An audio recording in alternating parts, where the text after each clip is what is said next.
ये आदमी शिकार करने एक जंगल में जाता है। सामने ही उसे भालू के 2 बच्चे दिखाई देते हैं।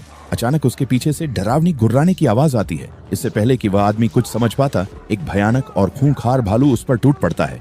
सोचिए, एक इंसान और लगभग 300 किलो का भालू आमने सामने हो तो क्या होगा। भालू अपने नुकीले पंजों से उस आदमी के शरीर को चीर देता है और दांतों से उसका मांस नोच लेता है। वह आदमी मिट्टी में तड़प रहा होता है, लेकिन फिर भी अपनी आखिरी ताकत जुटाकर वह बंदूक से एक गोली चला देता है, जिससे भालू घायल हो जाता है। भालू के हर वार से ऐसा लग रहा था मानो उस आदमी का जीवित बचना असंभव है, पर उसने हिम्मत नहीं हारी। आधमरा होने के बावजूद उसने जेब से चाकू निकाला और भालू पर बार बार वार किया और आखिरकार भालू को मार गिराया। मगर इस लड़ाई में वह आदमी अधमरा हो चुका था। उसकी हड्डियां टूट चुकी थीं, शरीर पर गहरे जख्म थे और एक कदम चलना भी उसके लिए असंभव हो गया था। कुछ देर बाद उसके साथी उसे ढूंढते हुए वहां पहुंचते हैं। उसकी हालत देखकर सभी समझ जाते हैं कि यह आदमी अब ज्यादा दिन जिंदा नहीं रहेगा। इसीलिए सब ये फैसला करते हैं कि उसे जंगल में ही छोड़ देना चाहिए। केवल 2 लोग उसके साथ रहते हैं, एक उसका अपना बेटा और दूसरा एक रेड इंडियन लड़का। तभी वहाँ आता है उनका ही एक साथी जो लालची और स्वार्थी था, जिसे केवल अपनी जान प्यारी थी। एक रात जब वह अधमरा आदमी हिलडुल भी नहीं पा रहा था,